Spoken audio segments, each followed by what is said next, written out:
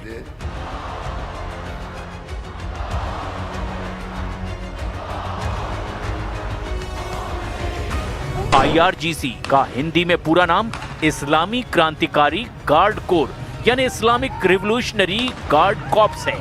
इसे फारसी में सिपह-ए पासदारान भी कहा जाता है। दावा किया जा रहा है कि इसने बेरहमी से प्रदर्शनकारियों को कुचल डाला है। कुछ मीडिया रिपोर्ट्स का दावा है कि ईरान की IRGC के अधिकारियों ने माना है कि 5000 से ज्यादा प्रदर्शनकारी मारे गए हैं, जिसमें 50 के करीब तो सुरक्षा बल के हैं। द संडे टाइम्स की एक रिपोर्ट के मुताबिक ईरान के भीतर डॉक्टरों के एक नेटवर्क ने अनुमान लगाया कि मौतों का आंकड़ा 16,000 से 18,000 तक जा चुका है। ऐसे हालात में खामनेई शासन के खिलाफ अमेरिका और इजराइल ने हमले क्यों नहीं किए, वो भी एक बड़ा सवाल है। लेकिन कुछ रिपोर्ट्स में दावा किया गया कि ईरान ने अपने जंगी तेवरों से अमेरिका और इजराइल को बैकफुट पर धकेल दिया।